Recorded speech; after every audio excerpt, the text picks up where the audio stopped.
Hello, everybody, and welcome to Life According to Nikki. Today is a very fun and special episode for me.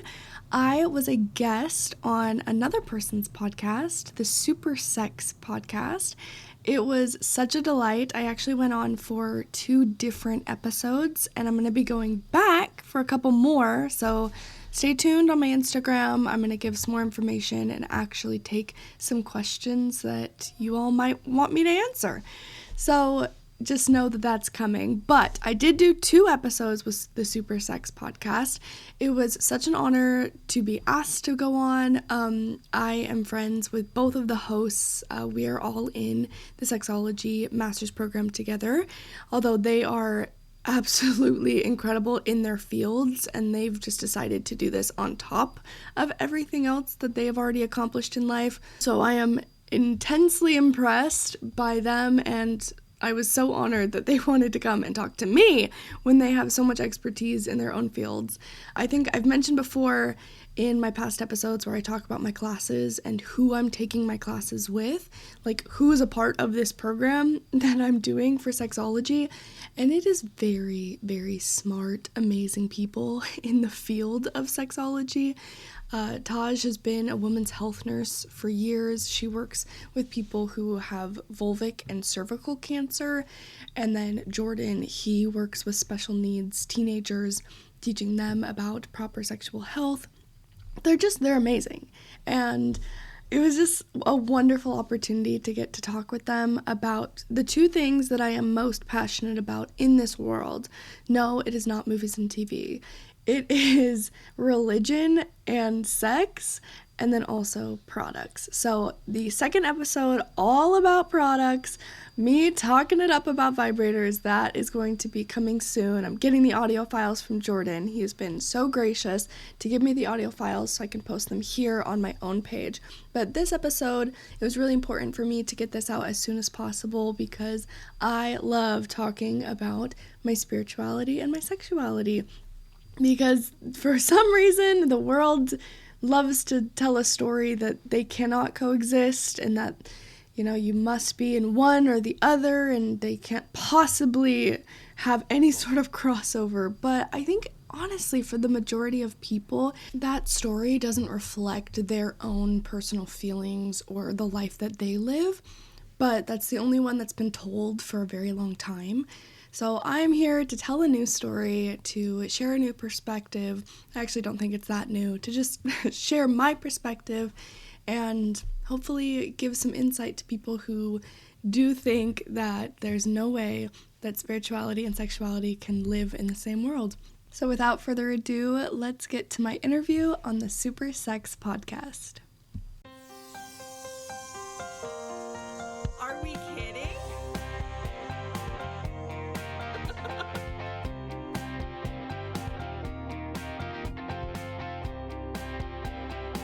Oh my gosh, I love that.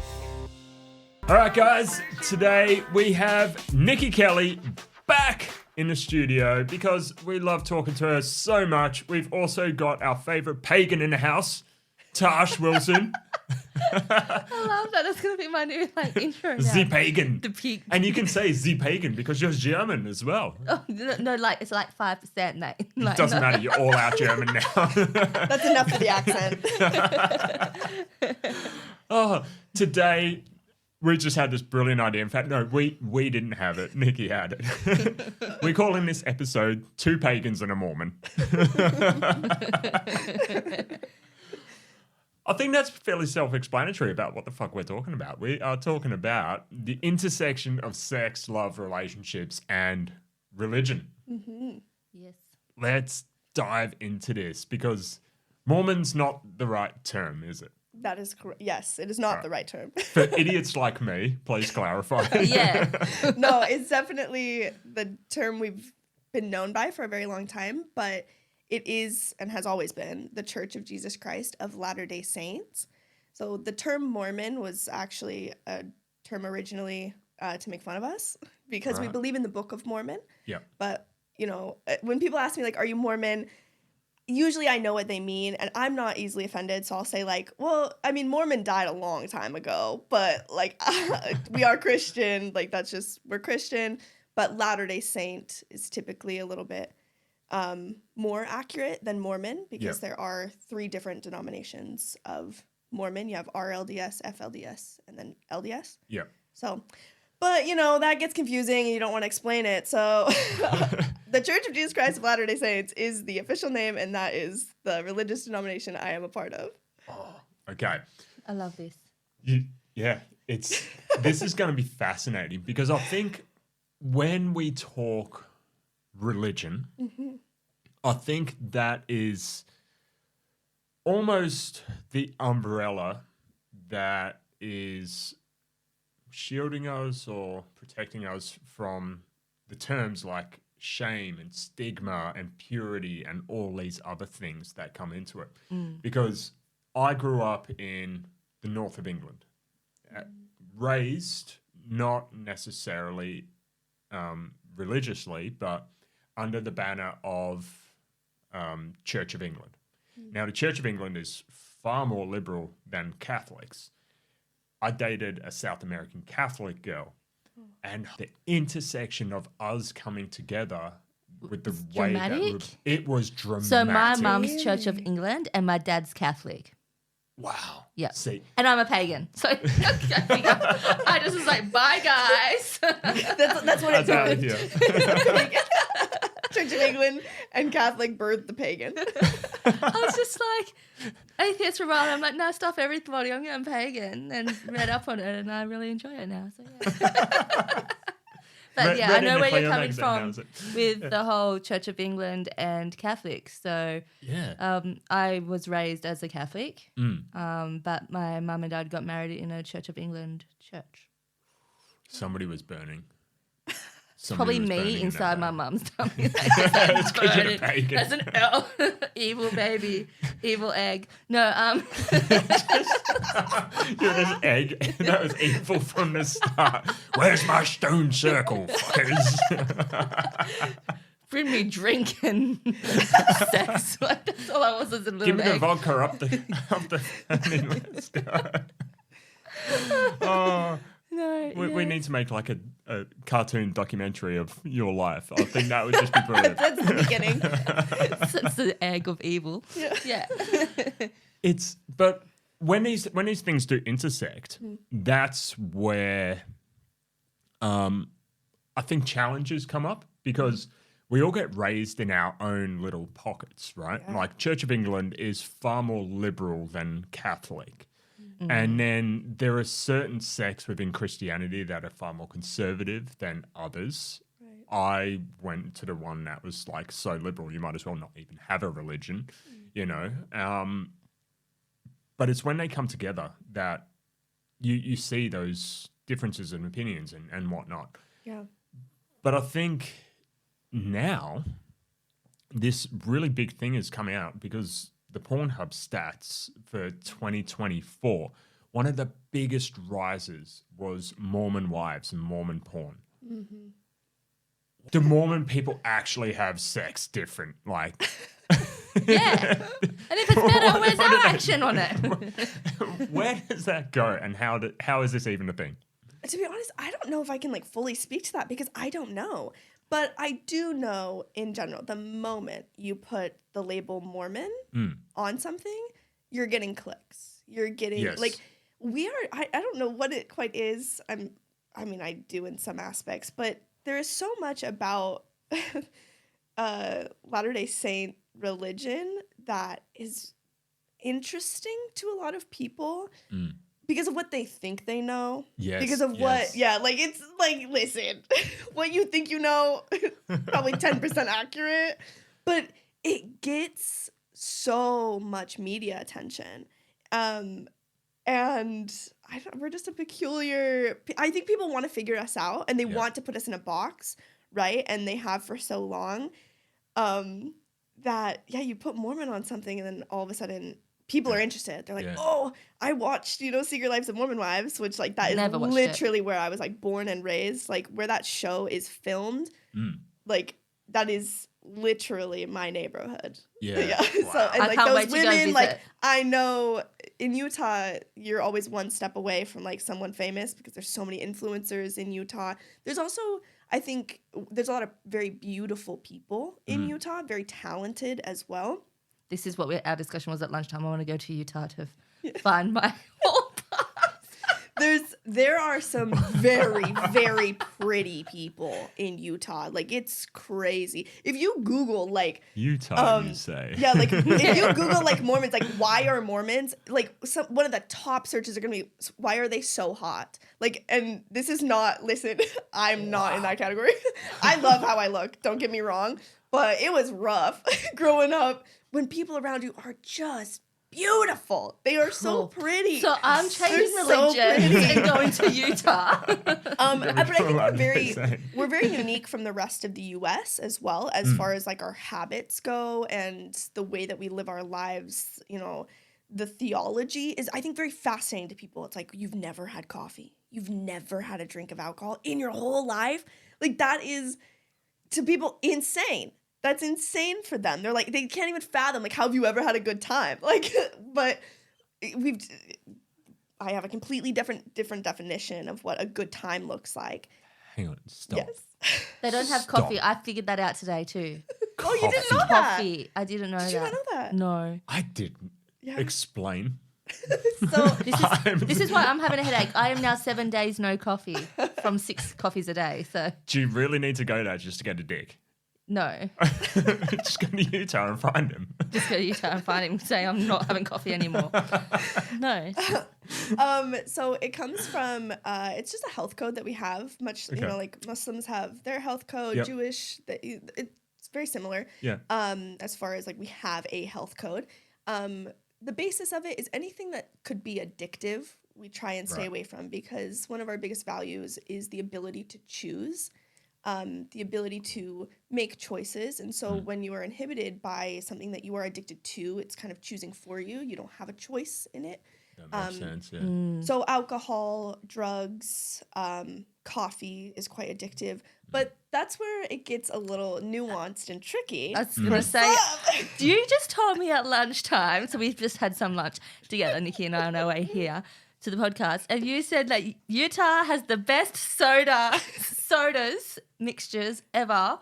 Isn't soda an addiction, Nikki? Absolutely it is. 100%. So this is where culture and religion meet. Okay? The intersections are real. Because I'm sure you would find this in any religion, but ours, the big just blaring loophole, I like to say, that people have found, is if they're doing very letter of the law, right? Like, well, it says no coffee, but it never said anything about soda. So Utah actually has a soda shop on like every freaking corner. Like, as many church steeples as there are, there's a soda shop. And we do soda where we add creamer to it. You guys don't have that here. No. It's coffee creamer. It's delicious.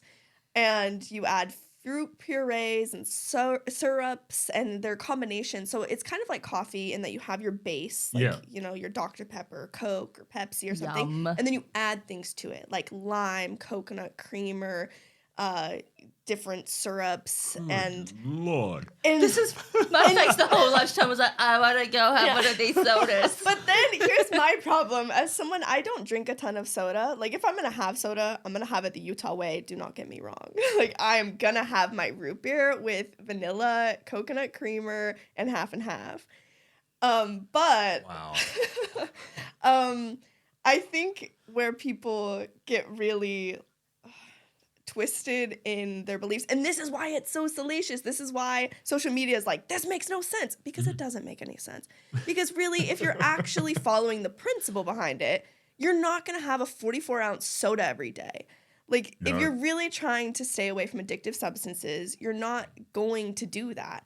But a lot of people, you know, they don't fully allow their religion to be something that they create. You know what I mean? Like, these are principles, these are values, these are things that you're taught. And I really believe that you should be looking internally and saying, what do I want my life to look like? What do I believe that's here that's good? And how do I want to create a life based on these? and something that's healthy, right? Or am I only going to say, well, this is my list of do's, this is my list of don'ts, and as long as I follow these, then I'm good. Like, that's not, I don't think, truly getting into like a mature relationship with like religion. Yeah. And I think that's where a lot of people are very stuck. Yeah. And I think a lot of people do pick and choose between it, and they can interpret it one way and interpret it the other way, and sometimes that's a really great positive way, sometimes it's negative, but that can impact a whole heap of things, but certainly raising kids. I want to know, what was it like growing up within that religion, that culture, and understanding, or maybe even not understanding anything about sexuality? Yeah. Talk to me about that, because like I'm sitting there thinking from my perspective, like my dad just did not give a shit about anything to do with religion, and sex was just one of those free and open things that we could talk about. And I wonder, how was that experience different from yours? Oh, yeah, I would say very different. Now, I will give my parents so much credit, because my parents were far more open than the vast majority of, I would say, Latter-day Saints in general, especially, my friends in my own community. I actually had the talk. Like, at 8 years old, my dad, oh, cool. He gave me the talk. He was raised by his mom as a nurse, and my dad's very analytical thinking. You can come to him with any question, and he will give it to you directly. It's not going to be, you're not going to feel guilty. He's not going to make you feel guilty for asking a question, which I really appreciate. And that allowed me to have a little bit more open conversation. But by no means does that mean that it was just this open topic discussed all the time, that it was like, you can ask anything, and you can believe anything. No, that wasn't quite right. But I at least had some sex education. My parents taught me that, this is how this works from a biological perspective, as well as it was not just focused on procreation. That's not something that my particular religion focuses on. We believe that sex is not just procreative, but it is supposed to be enjoyed. It's supposed to be this pleasurable experience for both people, and it doesn't just have to be for children. I also was raised where birth control and things was absolutely a personal choice and not looked down upon at all. I know that it depends, because there's so much variation, right? And how orthodox people are. And I grew up in a very, very active family, and I still am extremely active. I went to church today. But something that was ingrained in me, and what I think built the foundation for me to be confident of speaking about sexuality, is that it wasn't shamed. My own sexuality wasn't shamed. There was a larger narrative of shaming within the church, a lot of adults being very uncomfortable with their own sexuality, and I could feel that. Because you can, when you're a youth, you can feel that mom or dad or this adult can't handle my question because they have their own anxieties about it, right? And I'm not, as a teenager, I don't have the capacity to handle mom or dad's anxiety and my own. So I'm just not going to ask them, right? Yeah. So kids can map that, and I could tell that it wasn't completely comfortable for both of my parents to talk about fully. But if I did have a question, I knew I could go to them. And just one extra thing I'll add, something that I think really influenced me was when I first got my period. It was on vacation. I'll never forget. I was on vacation. What a time for it to come, right? They always come at the inappropriate times. It was in a gas station. And I went into the bathroom at this gas station. I realized, oh my goodness, my period. And I come out, I whisper in my mom's ear, Mom, I just got my period. I'm so nervous. My mom was so great. And she was like, oh, let me get you stuff. She gets me all the supplies and things. And that night, my dad actually came in. I was sharing a hotel room with my brothers, and he was like, hey guys, can you leave? I want to talk to, your sister. And my dad came in and he told me how happy he was for me and how proud he was just to like have me as his daughter, and that like this is a really great thing, that like me turning into a woman is nothing I should be ashamed of. And he also talked about like I should always expect respect from men, especially that I don't have to give them anything, that they should just respect me regardless, and that me being a woman and I have value and I am special. And I think that was really influential for me, and I do believe that my religious background and like the way that we view our bodies and women and men, I think that's what created that moment that was so impactful for me. Even now, that it was my dad, not even my mom, but it was my dad. This man, I have 3 brothers. I'm the only girl in my family, but to have this male figure in my life come and tell me that this is nothing I should be ashamed of, that was really powerful for me. That is absolutely huge, and props to your dad. Like, Tasha and I did an episode the other week on raising daughters. I heard it was fantastic. Is like one of the things that we hope that guys would be doing with their daughters, just coming in. Giving them information and doing what your dad did, and just making it comfortable and making it known that somebody's there. Yeah, and that it's not this thing I have to hide, that it's only something women deal with. Yeah. Like, that he recognized, that this isn't just something I have to face alone, that, and my mom, of course, was so great and so sweet, but it was really, I feel like to me, more impactful that it was my dad that said something about it and made it a moment. I wonder if that's because, like, there's a bigger leap for a guy to talk about that sort of stuff as well. Like, how difficult it is for a lot of guys to have that conversation with their daughter. Absolutely, yeah. It's wrong. But that, like, as you were talking about that, I was just thinking how much that contrasts with what a lot of people would think that people within those more conservative sort of religions go through. Right. And most people would think that, I don't know, have you seen that US version of Ghosts with the Puritan ghost? And she's just like, oh, you will pay for your sins and all that sort of stuff.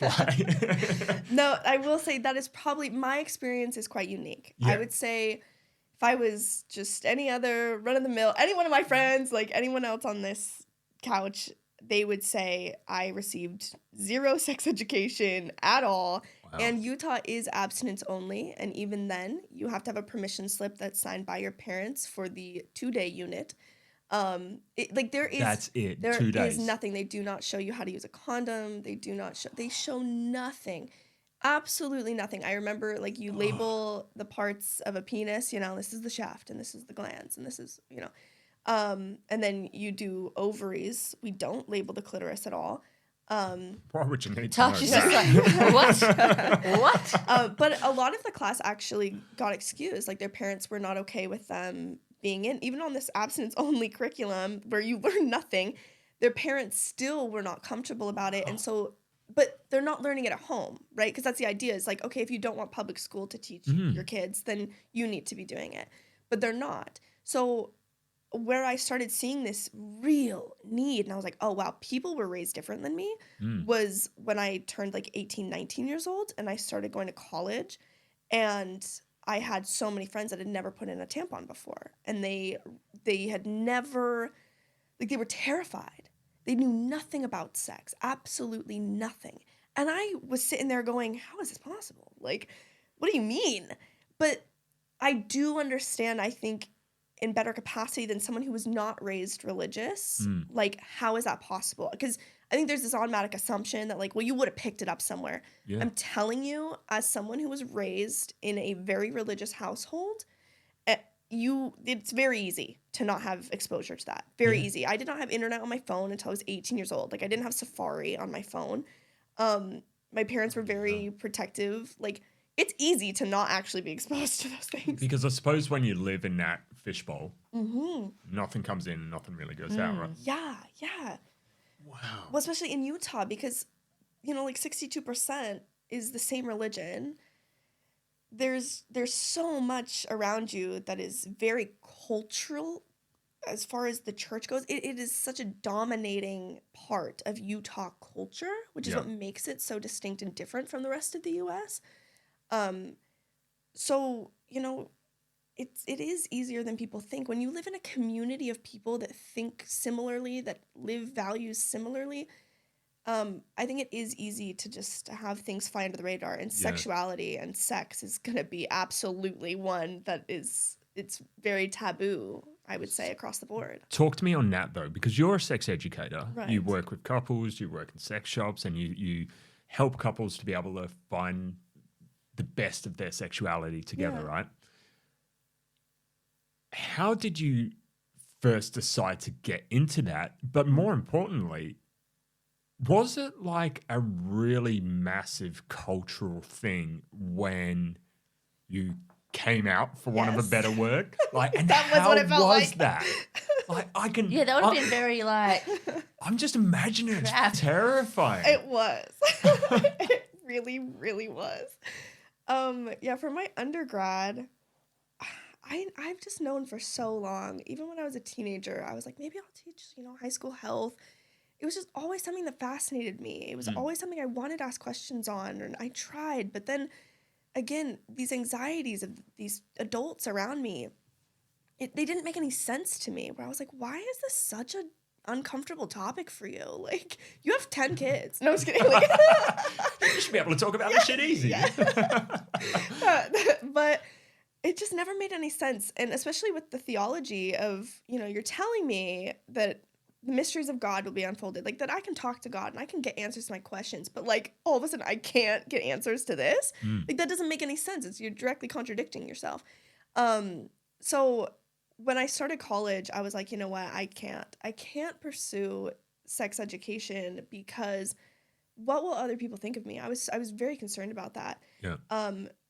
And especially being a virgin, that is like, how could you know anything, right? Like, but my response to that is always, male gynecologists exist, so can I. Like, there's so many things. True. Like, I True. teach about like products for penises, and I don't have a penis. Regardless of my own sexual status, like, I still don't have one, but I still can know so much. Like, there is an extent, like, I can know as much as a male gynecologist can know. I cannot speak. I never go past the line of where I can't speak to, you know what I mean? Yeah. But there's so much education there, like, prior. So I was worried about that. I was like, well, all credentials would go out the window or I was also afraid of what people would assume about me. And within my community, that really mattered a lot to me. So I was like, if I say that I'm in sex education, then all these people that I have a lot of respect for and that have a lot of respect for me, I feel like that's going to go away because it is so taboo that they are going to think that I am a certain type of way and I've been raised my whole life to, that's not the way that we should be. And there was a lot that I battled with that for like 5 years. I didn't tell anyone what I was really doing at school. Wow. I went with what my minor was. My minor was autism studies, behavioral analytics. Yeah.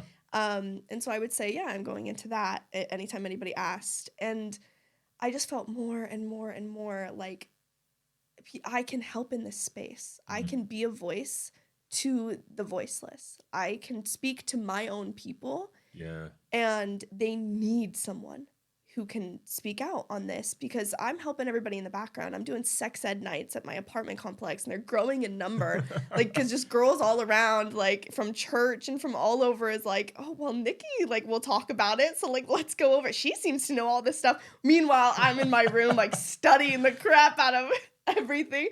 I was like, oh, I got to know something. Like I got to know all this stuff because people are asking, I'm now this resource, right? So that's all happening in the background. And I was like, I think I'm really good at this. Like, and I feel comfortable talking about it, and not everyone does in my community. And I felt really called to it, which was difficult for me for years, feeling to me like God was calling me to this. Yet culturally, how could I tell someone within my community that I felt like God told me to do this thing that is directly against what they think God would tell me to do? Does that make sense? Yeah. Like when the day I met you was like our first ever day at uni, first ever session, like we're the only 2 sexologists in our class. And when I got to get to know you a bit more, I was like, I absolutely love this chick. And when I found out your story of like, being the virgin educator, I was like, this is friggin' amazing.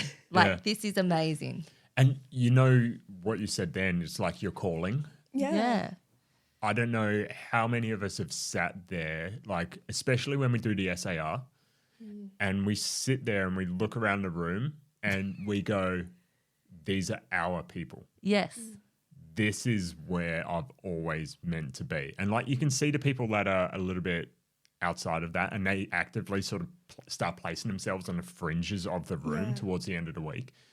But the people who feel it, they're like right there in the thick of it, right? Like, they're raising their hand, we're participating, we're debating in classes. And because you were in my SAR class, and you could tell like there was groups of us that were just sort of starting to mingle a lot more, and then there's people on the periphery, and I get that calling. But what was it like when you finally decided? Have you decided like? You're on like social media, right? Okay. She's out. I'm very out now. Sorry, this podcast has brought you out now. Because I'm just sitting there thinking, it's such a cultural thing. Oh, yeah. And there's all that fear and stigma and shame around like, oh, what are my family going to think? And like my family are going to carry this weight of what I'm doing within my community. Oh, my gosh, yes. Like, how did that go? So it was a long process, truly. Like, it took me in total probably 6 years to go from like, this is what I need to do. This is what I think I'm born to do, to, hey, everybody. I'm doing this. Hi, I'm a sex educator. And I first started with me. I was like, you know what? I'm going to take the classes. I'm going to see if I'm really interested in this. And then, talking to friends about it and studying on my own time and seeing like their response. And then that helped me build my confidence. And then I started going to therapy. That was really helpful too, to just, because I was just so concerned about what everyone else thought about me. And I think that's a very natural thing, especially, before your frontal lobe closes, like what your community and what your people think about you matters so much to you. And so I think as I was maturing as an adult, that played a big part into it. But eventually I hit this moment where I was like, why do I do the things that I do? Like, what kind of life do I want to live? And I was like, I really love my religion. Like, I love the values it teaches. I love the person it makes me. This isn't something that I am ashamed of, but yet I feel almost like I have to be ashamed of it when I'm in the sexuality space. Yeah. And then I feel like I need to be ashamed of my sexuality when I'm in this space. And I was like, you know what? Let me try and figure out a way to blend these, because I don't think that everything lives in a vacuum. We're complex people. And I think starting to realize that my sexuality and my spirituality were not at odds. They were not these two separate things that are contrary to each other. In fact, they are beautifully intertwined, and they are both part of me, and they both are what make me powerful. That was kind of the beginning. And so I was like, what do I want out of life? What have I always wanted to do? But I've been too afraid to do it because of what other people thought. So I started small because coming out and saying like, want to be a sex educator, that was way too big, right? So I did it in a small way first, and I started pole dancing. I'll start with small steps. I was like, so I did pole dancing. That's the smallest step you could find. I just love it. I walked out there with my 6-inch stilettos on, wrapped myself around that pole, and that was my coming out. No, I wish. I was there in short sleeves and shorts. I was so like... But no, I realized I was like, okay, I think the first thing I need to do is I need to rewrite my sexual script. And I have a lot of purity culture, modesty culture ideas that I don't agree with anymore. But again, sticking with my values, I was like, okay, what are the values? And then how can I shift my mind into thinking in a much more healthy way? So I was like, well, I need to feel comfortable looking at myself with less clothing on, because I've never done that. And I wear religious clothing underneath my clothing. So that also limits me in like how much exposed skin that I have on just like a day-to-day basis. So I was like, okay, I'm going to start with this sport. This is something that my body can do. It sounds fun. It sounds, and great. I love a shock value. Like He's I named always like have. top and And I wanted something ultimately that would make me feel different. It wasn't about aesthetics. It was, I want to feel strong. I want to feel beautiful. And I want my sexuality to not be dictated by outside sources. I want to feel sexy and like own that and not be ashamed of that, so that I can have better control over what I want to do with that. So I started with pole dancing, and it took me like, I think it was 6 months before I told my parents. And that was it the whole like, I need to sit down and tell you something, like they really, I really wanted to do tell them think- so badly, but I was so afraid of just judgment, of just, these cultural things. My parents are great, but they're a product of who raised them, and like they've got their scripts going on as well, right? Exactly. The script has been written, and I'm writing something absolutely. new. It's so hard to step away from it. Yes. So I wanted to tell them because I had learned how to climb a pole for the first time, and I was so proud of myself, because you know how difficult it is to climb a 14-foot pole? Like, I felt so strong. I felt so powerful. And so I had said that, and the reaction was very like, what? Like, it was not really talked about, but then of course, I knew it was going to be talked about once I left. I was like, oh gosh, I never should have told them. Like, so that's kind of where it started. And then I started making little changes and doing different things, because I was like, I need to work on me first. I need to get to a place where I feel okay with me, so that when other people disagree with me, and when other people question me, and other people judge me in what I feel like is incorrect, an incorrect way, when they see me the way that they're going to see me, and I have no control over that, I need to be okay with myself in those moments. And I need to feel confident in my choices, because they're mine, and I'm making them with me and God. Like, they're not from other people. So that's where I began. And then I think a real big pivot point for me was I asked my mom to go to therapy with me. My mom and I did a year of therapy together. That was so helpful. Like, it was very, very difficult, but the opinions of my parents matter so much to me, and I love my parents, and they're such good people. But there are, these cultural things that I could tell that they judged me, and I could tell that, like, certain things that my mom thought about me, and it hurt me. It hurt me so deeply to be like, can't you see that, like, I'm still the daughter that you raised? Like, I still have these values that you taught me, and like, I love them, but it doesn't have to look, my life does not have to look the way that yours does, or did, or the one that you imagined for me. Like, I think it was very difficult for my parents to see my life in the way that I was creating it, and it was so different than the, like, playbook they gave me. So I think that was really most helpful. Was I went to therapy. My mom was incredible and so willing, and I'm very blessed to have that, because not everyone gets that. Not everyone has a parent that's willing to handle their own stuff and to, like, develop a relationship with you and do that work. Like, I'm really grateful. Do you know how few people are actually willing to do the work at all? At all, yeah. And that's why they stay stuck. They do. They do. And what you were talking about there, I was just falling in love with all of it, right? Because there is this thing that I'm starting to see more and more, and it's not like that it's happening more and more. It's just that I'm seeing it more and more. And I think what it is, it's like this feminine empowerment through an understanding and embracing of sexuality. And taking ownership of that. I think for the longest time, women have been told that sex happens to you, not with you, or not because of you. And when a woman does take that on, and they embrace it, and they say exactly what you said, like, this is me. You can come at me, but I'm good with me. Right. Whatever you say, Won't cool. affect me. It's not really going to affect me, but whatever, because I know me. And you can tell the people that have done that work, because they glow. Like, they absolutely glow.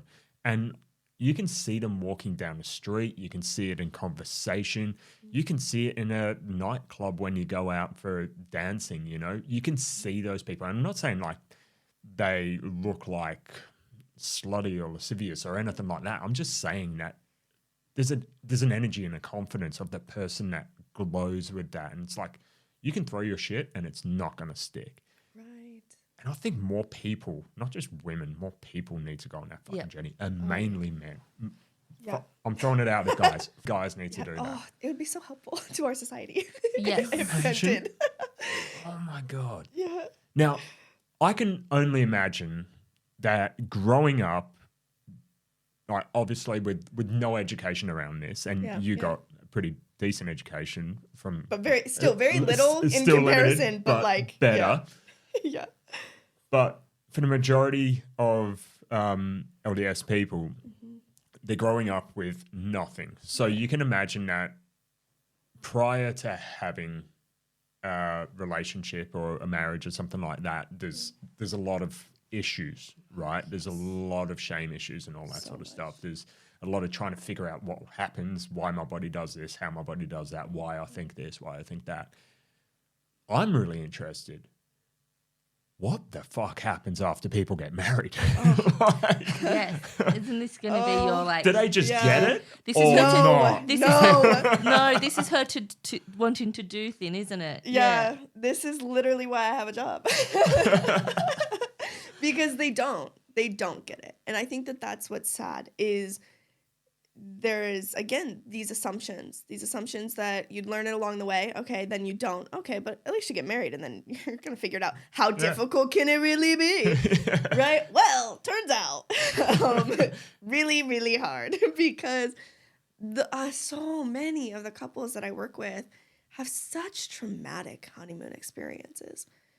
Like, really? So awful, yes. And that really sets them up literally from the beginning for just such a rough sex life, rough relationship in general.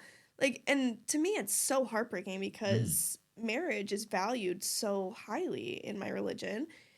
And to have it be this, like, well, you can't do anything, you know, like marriage is all of, this is the culminating, what we're striving for is marriage. And then we don't talk anything about sex prior, like what happens, you know? And then all of a sudden, it's not what you think. Like, these people get into marriage and they're like, let's go. But there's a lot of anxiety because what happens is if you don't learn about these things, it literally isn't a switch that you can flip. But they wouldn't know It's if they need not. lube. What's that?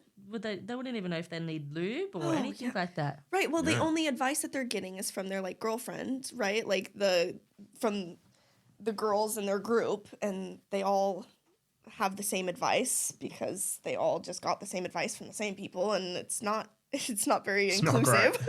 Yeah, and it's like, well, they also have a terrible sex life, so I don't know if I would talk to them. But you don't know that. But they do have a sex life, so listen. Yeah, exactly. They all use the same lube. They all use the same thing. It's all Utah companies. Like, the problem that it causes so much sexual dysfunction. And that's what I work with couples. That's, you know, one of the things that I specialize in is sexual dysfunction. And it's really so sad to me. A lot of women experience pain during sex. They have vaginismus, undiagnosed vaginismus. That's what I did my undergrad thesis on, was the prevalence of vaginismus in high demand religions. So That's interesting. Oh, it was very interesting. Talk. Yeah. We're Because both like, what a lot of women don't realize is when you grow up in this culture, and we have a very big like modesty, purity culture, which I do believe is changing, and I'm so grateful for that. But the way that it's been taught for so long is very problematic. And it brings a lot of this shame that you just said, so much shame. So you learn to suppress any sort of sexual feeling from the very beginning of like getting it right. Like that you get this narrative that like, this is bad, this is wrong, this is something that you should be shameful about, right? And that causes a true biological effect with the tightening of your lower pelvic floor muscles, right? Like this is a real thing that's happening in your body, where your Mm-hmm. body, as a defense against this bad, wrong thing, is clenching. But you don't realize it's so unconscious. That's what vaginismus is. The unconscious, and like it's an uncontrollable tightening of the lower pelvic floor muscles. Yeah. And that's what opens and closes your vaginal canal.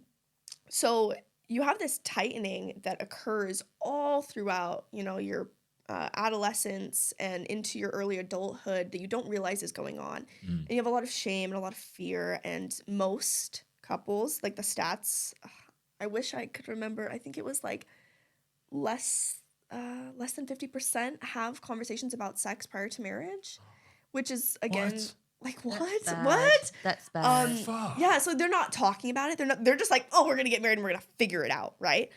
But then Surely it goes in what hole? now, yeah, so Hopefully it doesn't go now, into the urethra. That would be disaster. yeah.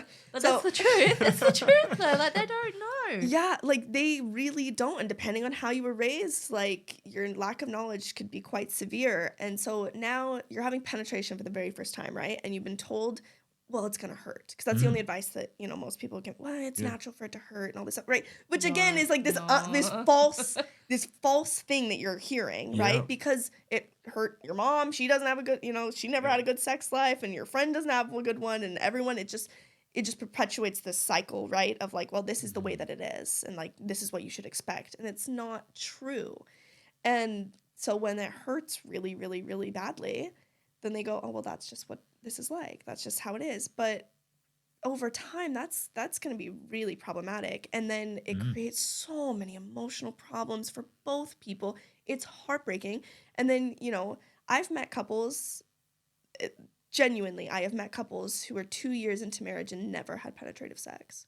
What simply because of vaginismus? Pain. Yeah, because of pain. Oh my God. And it is to see these couples like just sobbing and feeling like they're both broken. And then they get to the blame game of whose fault it is and blah, blah, blah. And like, all you want is sex and she doesn't want sex. And like, it's a nightmare. Why doesn't she want it? Because it hurts. Right. And then it's like, oh, well, then it makes him feel bad. I'm hurting her.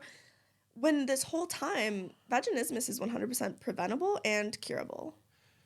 So that is where I'm like, if we had a healthier way that still aligns. Listen, that's the thing. Newsflash. Sex education does align with a lot of religious values. And specifically speaking about my denomination, healthy sexuality is not a topic that you cannot speak on. In fact, there is nothing there that it perpetuates like the culture. The culture is what's dominating these narratives. Absolutely. It is not actually the doctrine in any capacity. Yeah. And I think if there was more talking about it, more educating, especially for singles, because if you're taking a community full of celibate people, and that's what you're encouraging, you still need to teach them sex education. You need to set them up for success, not failure. Spot on. Oh, it's Yeah. just, Spot on. yeah.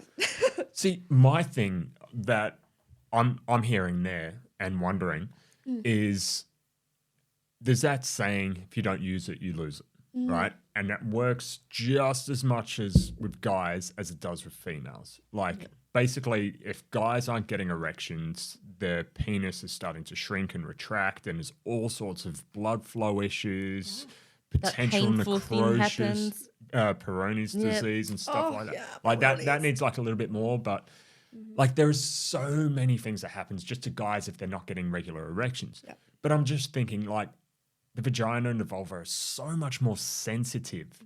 And if they're not getting regular, let's call it workouts, you're getting tight pelvic floor, you're getting vaginismus, you're getting that thinning of the vaginal cavity, you're getting that dropping down of like different parts, which not meant to happen. And just a simple conversation, even just base it in pure health, use a dilator every week.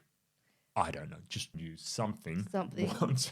Don't use He's the whole Tarsh that going, sitting on the well, it's table. been 8 months, I haven't used anything, so holy shit. Here you go, mate.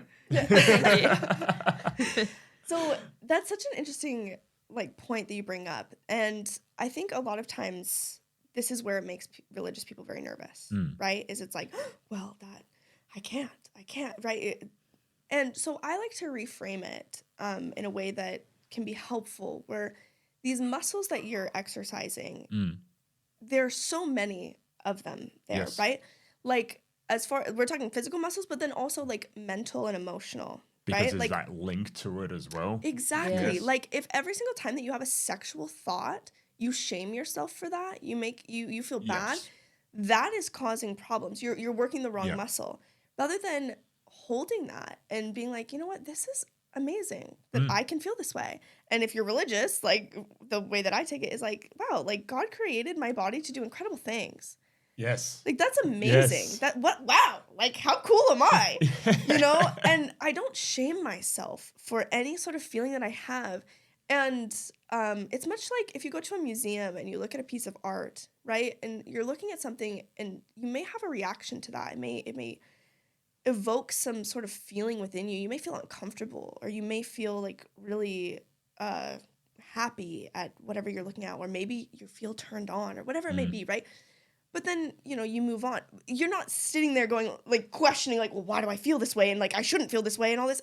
You're just looking at, like, art, right? And I Yep. think that we can do that with our feelings as well. Is like, yeah, you have a sexual feeling, and you can just sit with it for a minute.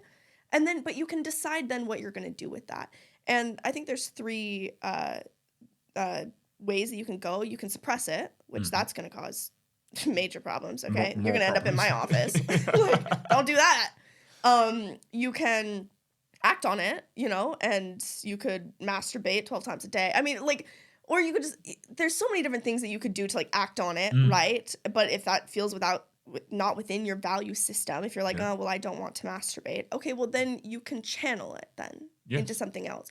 There's so many sports teams where they're not allowed to have sex before a game because that makes them so they can channel that energy, like, into the game, right? Yeah. And I think artistic expression in any form is a great way to channel. If you're wanting to do it within a value system that's teaching complete celibacy, instead of suppressing it or acting on it, if those are not options for you, then using that gift of creativeness of this, you know, if that's really what this is, this energy to create.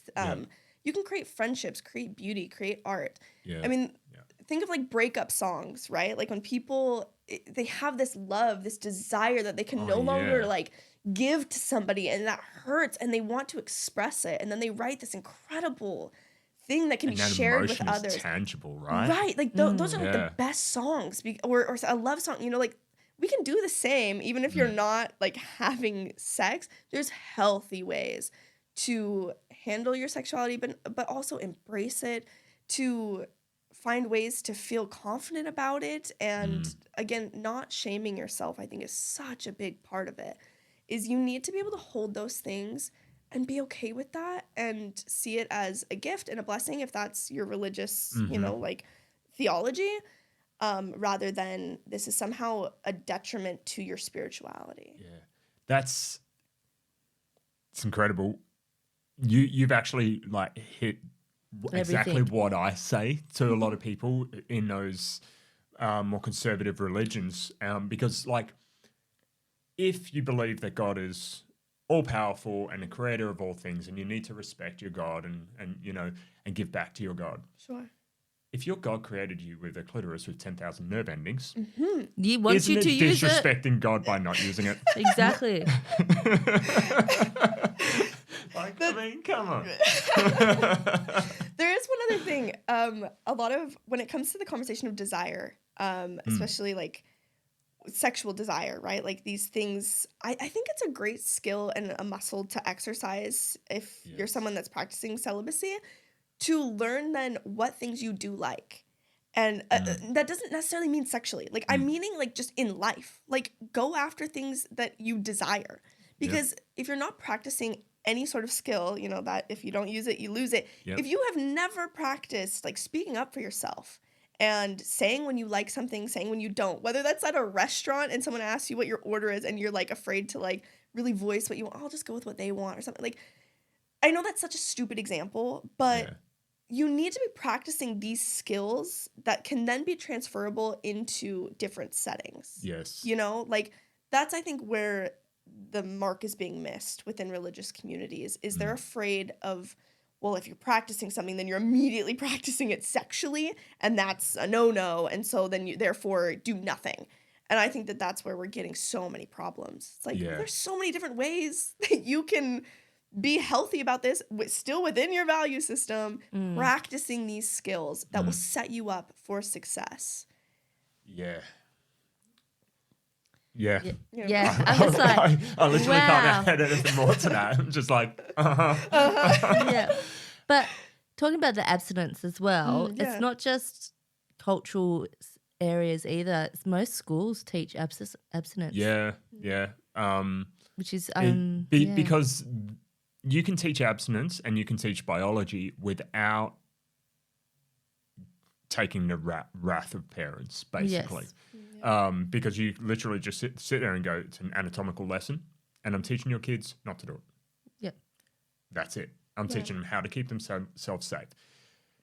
So schools do take on that, even here, right? And we've arguably got one of the best, well, better, it's not the best, but we've got one of the better sex ed programs in the world.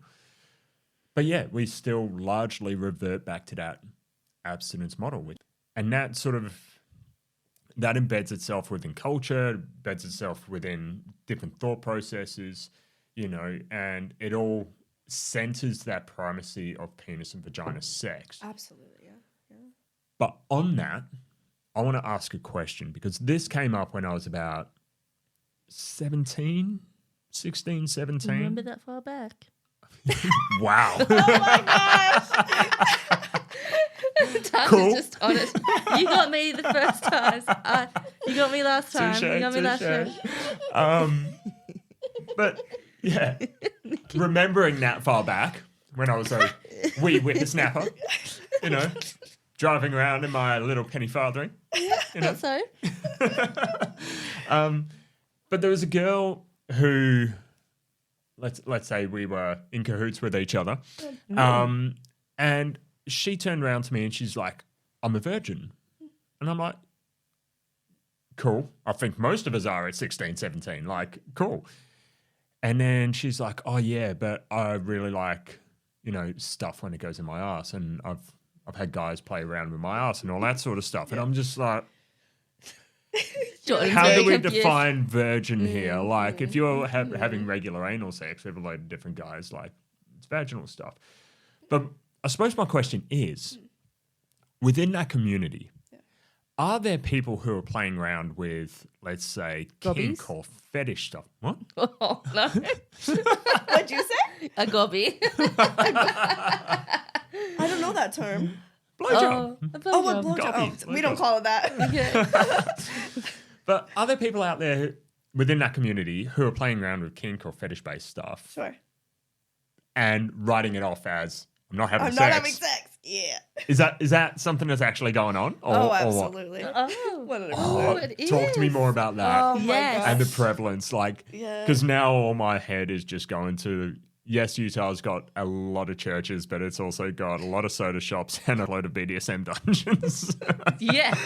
Oh, see, here's the thing about it literally goes back to that soda conversation, Yeah. right? Where it's like, well, not technically, you know, like a blowjob is okay, but again, now we're missing the whole point because once again, why are you even religious? Like, no, that's a bad question, but like, either these are values that you actually live by, or this is something that has been put on you, and it's not intrinsic. It's just this external thing and these rules that you just push up against, and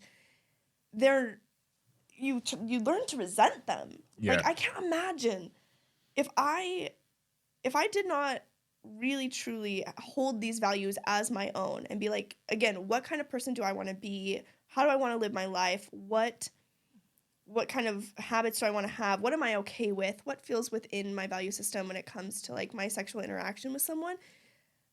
If I'm constantly looking to the rule book, then I feel like we're missing the whole point. Like, I think you're just setting yourself up for failure. You're setting yourself up for so much shame, so much like, oh well, now you're a rule breaker and all this stuff. That would like, be me. at the end of the day, that's what really blows my mind is when people like are like, well, there's this loophole and this loophole. Just have sex then. Yeah. Like, why do the whole loophole thing? Yeah. Because at the end of the day, you're not actually having true integrity if that's what you're doing. Like, I would have so much more respect for someone who just has sex. Yes. And it's like, I had sex because that's what I felt like was right. And so, I have so much respect for that rather than someone who's got the loophole over here, this loophole, this loophole. I'm like, what are you doing? Yeah. What are you doing? That's completely contrary to like the belief system in general. And you've also made it miserable for yourself because now you didn't even have a good time because you were so caught up in like the loophole of it all. Yeah, yeah. You know what I mean? It's like the soda thing. It's these people that drink the 44-ounce sodas every single morning and they're like, well, but like, they're completely addicted. At least it's not It's coffee. not coffee. Like, just have a cup of coffee then. My goodness. Like, that's not what this is actually about. And I think it's this unhealthy relationship with sexuality and religion that, like, babe, you need to sit with yourself and, like, if this isn't for you, then it's not for you. But you need to own that then. And you need to figure out, like, what kind of life you want to live, whether that's within a value system, whether it's within a different one. And you need to own that. And quit making yourself miserable to please other people and for some guilt towards God. Like, that's not the God that we believe in. Like, that's not our theology. You missed the whole point. Like, you missed it all. So, to me, at that point, I'm like, just have sex. Like, it's... Yeah, you'll be figuring. We don't even believe in hell. So, like, I don't understand what you're so afraid of. You're not going to hell, so just bang on. Yeah. But, like, for me, my reason behind staying celibate is, I think, very different. I'm not doing it for somebody else, truly. Like, genuinely. And I'm not doing it because I feel guilty. Like, I'm going to somehow be, I don't know, bad in the eyes of God. Like, that's not it either. You know what I mean? Yeah. I don't know if that actually answered any of your questions. No, it totally does. And I think that's perfect place to wrap this up. Like, you summed it up. But before we do, rapid fire round. Okay. All right. I'm calling it sin or win. Yes. Oh, boy. Oh, okay. Okay. In one sentence or less, your thoughts on these. Knees. On these, right? On these on things these. that I read out, Not knees. right? Okay. It's Definitely not knees. I've got terrible knees. oh, Jordan. Put your knees away, you slut. Okay, I'm ready. All Ready. right, so one sentence or less. Okay. Your personal thoughts around it. Masturbation. I think it has been villainized to no end, and that is completely false. But I do not masturbate. Okay. But do I think masturbation is bad? No. I like it. Me too. We know you like it. And whether religious or I'm a not, partial celibate. That applies to people within my religion as well. Yeah. Yep. Yeah. All right. Watching porn as a couple. I think that's a complete couple decision, like 100%. Spot like on. it. Yeah. But plus, porn is so subjective as well. Like, porn could be created by you two that you're watching as well. Like, You could be watching yourself, couldn't you? yeah, exactly. Absolutely. Here's a question. Is watching yourself in the mirror porn? That's voyeurism. I don't like watching myself and seeing I all mean, the I guess flabber. you could classify it as that. Yeah. Sure. Because It's not recorded, it's live stream. it's live stream porn, right? mirror sex is live stream porn. Live stream porn. We're on. I'm an OnlyFans creator for my OnlyFan, which is my wife, who's like, we're there. We're live streaming. All right. Sex outside of marriage. Just like my personal opinion on it. Yeah. I mean, I'm no one's judge, so Do what you do. do what you do. Yeah, I don't expect anyone to have my same religious beliefs in any capacity. Even people within my own religion, like, you know, It's nuance. yeah. All right. Last one. Okay. And this one's a bit of a fun one to have fun Okay. with, but having a kink for religion itself. Oh. What like you in mean? what capacity? You mean like people dressed as nuns in the porn? Yeah. Oh, there you go. Sure. Yeah, I think that could get a lot of people going. We don't have that in our, but I can think of some in particular, like some things, that could be quite a turn on. Yeah. Yeah. There we go. Yes, it could absolutely. be a turn There on. we go. I think kink is great. Like, highly encouraged. I'm divorced, so I'm allowed to have sex because I've technically been married. Technically, everyone's like, I'm allowed to have sex too. Yeah, that's true. And you're slutting it off as well because you've got your ankles hanging out. And I see what you do. I do. My cankles, thank you very much. Nikki, once again, you have been brilliant. Amazing. Loved Thank it. you. More episodes are required from you. More Yes. hangouts. Oh, please. Yes, I Yeah. could talk about sex toys and sexuality and religion all day. I And love you know it. what? I will bring you a 44-gallon drum of soda next time. Oh, And you can No, she knock doesn't like. yourself I was like, I'm not she really a big doesn't soda. like. She doesn't like the soda wait, over can I here. ask a question, actually? Yeah, sure. Can I ask a question? When you found out, like, I am celibate, or just, like, religious in general. You announced Yeah. it to the class, yes? Yes. Yeah. Yes.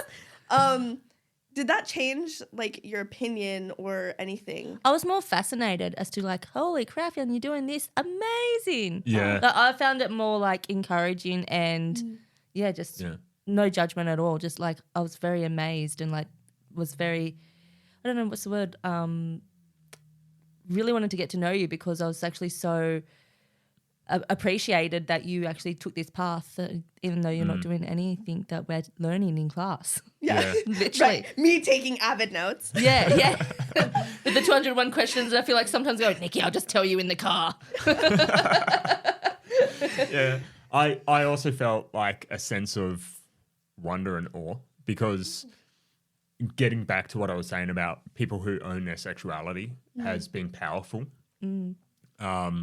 I think from the first moment that you started speaking, I got that sense from you. And sexuality doesn't mean that you need to be out there banging everybody. Sexuality, it can just be how you interpret it yourself. And I can see that you're so strongly linked to that. And that is so cool. And especially you're in a today's queen. society, right, where like kids are out there having anal sex at 12 and 13 and they're playing with kink from the age of 14 and they're watching porn and all that sort of stuff. I think to be the outlier within that society It's amazing. is amazing and shows real strength and character. So Yeah. And I Yeah. can't wait to come and visit you in Utah. Guys, thank you. I'm going over. let's be fair. You're going over for the ghost hunter No, guy. I'm going to go and see Nikki. And to get that soda. Exactly. So I haven't had a soda for like 5 years. I was telling Nikki, and I do love Dr. Pepper, so I'll have to go over. We'll get you a and dirty Dr. Pepper. dirty don't you Dr. worry. Pepper. Dirty Dr. Pepper's where it's at. All right. Thanks so much, guys. It's been amazing. Yes. And we will catch you next time. Bye. Super sex. Ciao. I just have to give the biggest thanks to both Taj and Jordan for having me on their podcast. It was such a fun experience. They made it such a welcoming environment. I loved their questions that they asked, how open they were to listening to me and really letting me have the floor. It was amazing. I cannot say enough good things. So everyone, please make sure to go check out the Super Sex podcast. They have all sorts of really cool episodes full of tons of information. You can also check out my other episode about vibrators there on their channel, and I'll let you know when it is available here on mine. Thank you all for listening. These have been my thoughts on life, because this is Life According to Nikki.